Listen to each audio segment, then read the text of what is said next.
Title: Dillon E.T.'s Relentless Crusade in Hell. Knee Deep in the Dead, Part 1.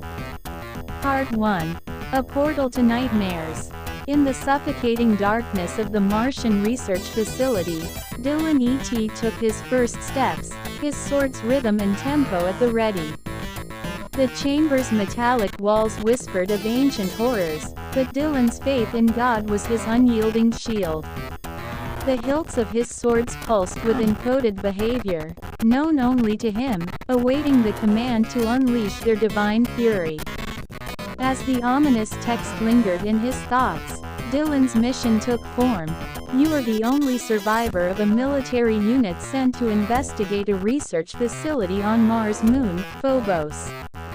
His purpose was clear: to extinguish the demonic flames that had scorched this forsaken place, ignited by reckless experiments in teleportation. Part 2. A world engulfed in darkness. The corridor ahead stretched into a foreboding abyss, lit only by sporadic flickers of pale light. Distant growls echoed like the anguished cries of the Forsaken. Dillon's stocky build, reminiscent of a high fantasy dwarf, carried an aura of indomitable will. Unkempt brown hair added a touch of chaos to his presence, and unpredictability that mirrored his multifaceted personality. From the shadows emerged the first demon, an imp, its malevolence palpable. Rhythm and tempo came alive in Dillon's hands, their movements a fluid ballet of death. The clash of steel on demonic flesh filled the corridor, a symphony of righteous retribution. Part 3. A battleground of desolation. The battle raged on, and Dillon's faith burned brighter with every strike. The walls bore witness to the chaos, splattered with the blood of fallen comrades, adorned with occult symbols that whispered dark secrets. Mutilated bodies were grim reminders of the price paid for playing God. Deeper into the facility, Dillon's swords carved a path through the demonic hordes. Imps fell like fallen angels, former humans twisted into abominations, and even the towering pink demons succumbed to his relentless assault. Each skirmish was a brief but intense clash between the forces of righteousness and the damned. Part 4. A glimmer of hope amidst the abyss. Amidst the carnage, Dillon encountered locked doors and cryptic switches, remnants of the scientist's hubris. His faith in God's justice guided him, a beacon of hope in the abyss.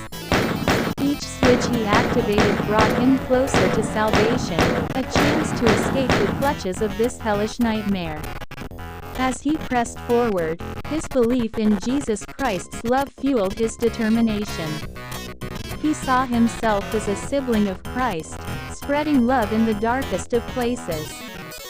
His agape love extended not only to those who shared his faith but also to those ensnared by heretical beliefs, trapped in the twisted forms of demonic entities. Part 5.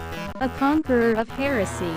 Dillon remained resolute in his rejection of the deceptive allure of power and wealth, even as the heretics who had summoned these demonic legions sought to corrupt his resolve.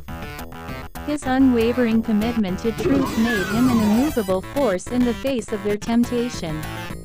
With each demon vanquished and each puzzle solved, Dillon drew nearer to his ultimate goal, to confront the source of this diabolical invasion and bring an end to the nightmare. His swords, rhythm and tempo, danced with precision and purpose. They were more than mere weapons, they were extensions of his unwavering faith. As he descended deeper into the abyss, Dillon E.T. knew that his crusade was far from over. But his heart burned with the fire of righteousness, and the demons of Phobos quaked before his indomitable spirit. He was a conqueror of heresy, a warrior of faith and righteousness, and he would not rest until the darkness was vanquished.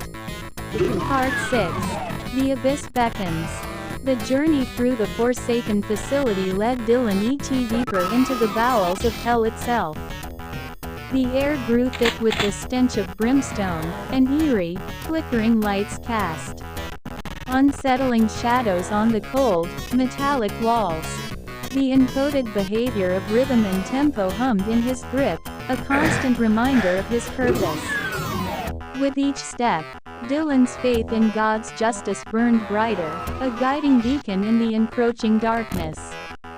The very ground beneath his boots seemed to pulse with malevolence, but he pressed on, determined to confront the source of this infernal invasion. Part 7. Demonic Hordes. The corridors echoed with the growls and snarls of demons lurking in the shadows. Fiery eyes glowed with malevolent intent as they closed in on the lone crusader.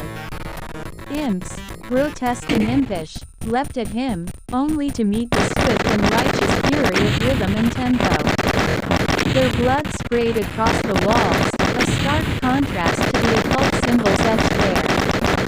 Dillon's stocky frame proved to be an asset, his movements agile and precise. He parried with the grace of a seasoned swordsman and struck with the force of divine retribution.